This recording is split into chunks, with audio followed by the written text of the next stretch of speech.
and welcome to Preparing for COVID-19, an action plan for Strata committees.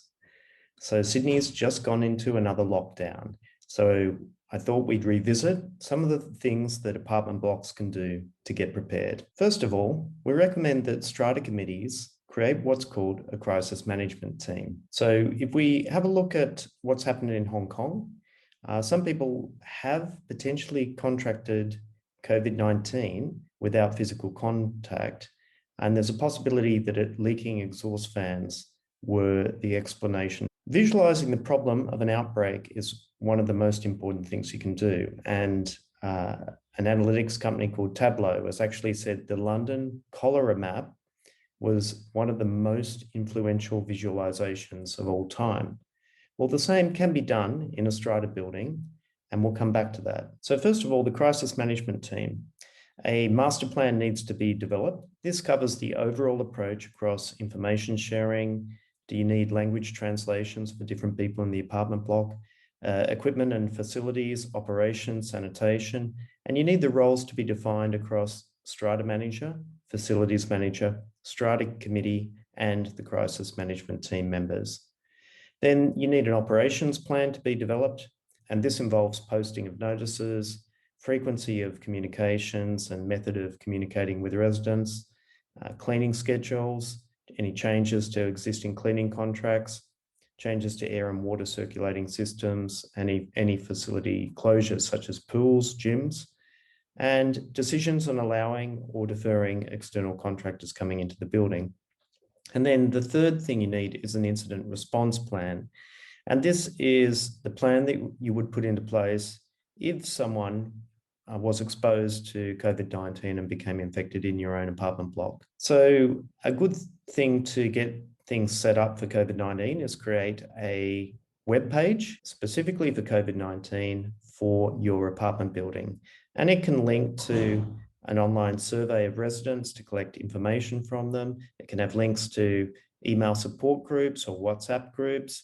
It can have links to registration forms for registering life support systems or ventilators that are operating in apartments in the building. It can also have a link to a registration form for capturing the authorization and consent from someone who's become infected to share their health details with other people in the building. So the master plan needs to be simple. Here's an example of one. It has 4 different areas: sharing information, ventilation, sanitation, and building maintenance. So for example, you might want to delay the next fire compliance audit where someone comes into every apartment in the building to check the smoke alarms. Now, personal recommendations, there's plenty of these forms. You can get them everywhere and put them up in the common areas. You can try and influence people to use the stairs instead of lifts, reduce the number of friends coming to the building, increase social distance with other people entering the building, and don't meet in groups of more than 2 people. And for non-residents entering the building, this can be tradespeople hired by individual lots. You might want to get them to check in using the state government's COVID check-in app.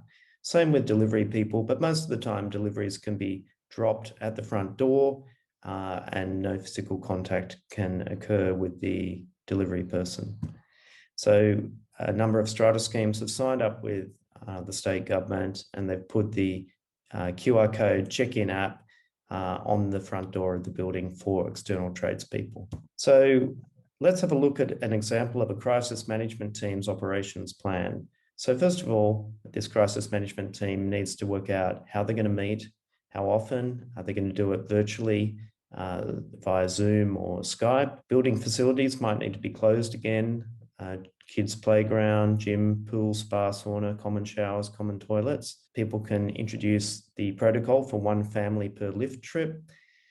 Changing the operating hours of ventilation fans, increase the temperature of the hot water boilers, check when you're getting your air conditioning maintenance done. Communications, do we want to do a resident survey? Do we want to find out who might need assistance getting shopping or medication brought to the building if we're in lockdown? Do we want to set up an online COVID-19 support group?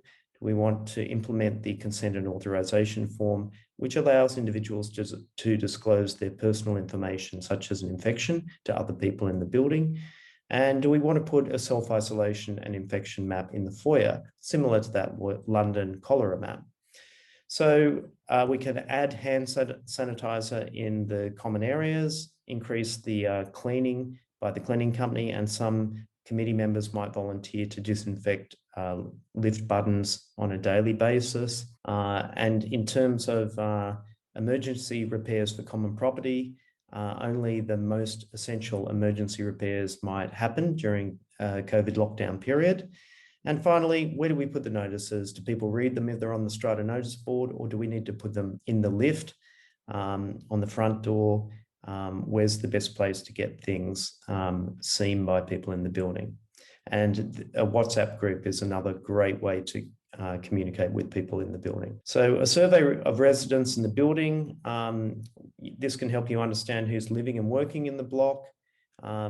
If people are living on their own, who's their emergency contact person should anything happen to them, who's self-isolating, who's done a COVID test and is in their self-quarantine period. Now, getting this information earlier allows the crisis management team to understand the dimensions of the problem and put in place the right strategy.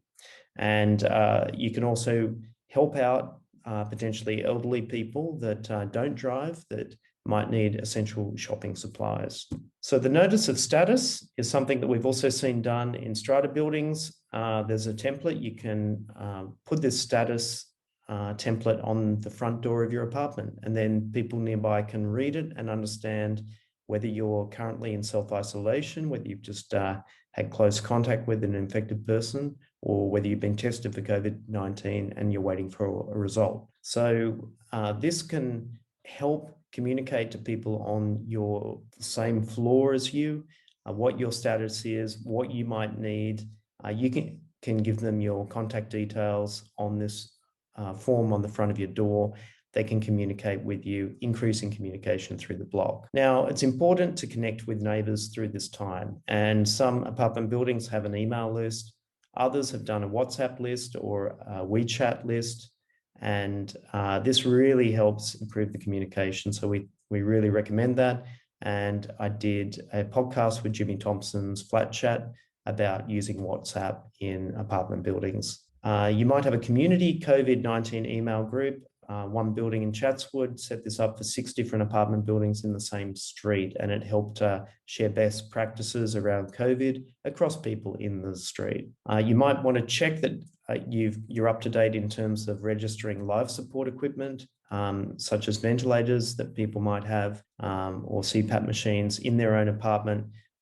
These can be registered with your local distribution network service provider or grid supplier, such as Ausgrid. And then we'll have a look at the example of a crisis team's incident response plan. So if someone is infected in the building, then the first thing is for a strata committee member or a facilities manager to understand whether they're comfortable signing the consent form to disclose that there's an infection in their apartment to other members in the building. So it's up to that individual under the privacy law. They don't have to disclose it to anyone else in the building, but a good community citizen might actually disclose this, and this can help other people take extra precautions.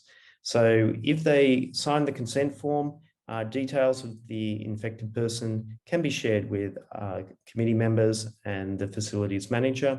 This will help crisis team members to know that they should use PPE when they're in close proximity.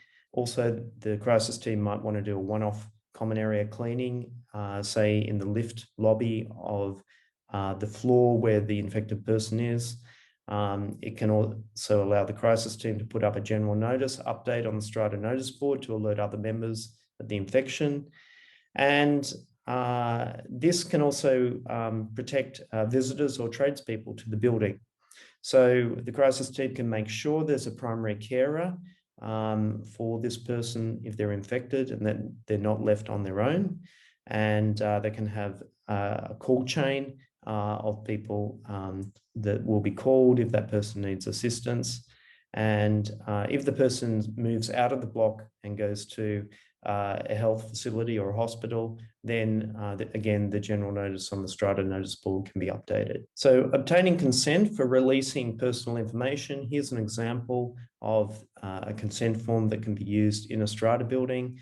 The person that gets infected can fill this out, and then the building's allowed to disclose the information to other people in the building or tradespeople or delivery people visiting the building. So here's an example of a infection and self-isolation map of the different floors of a 6-story building. So you could see here that there are 2 infected people in units 31 and 32 on the 5th floor.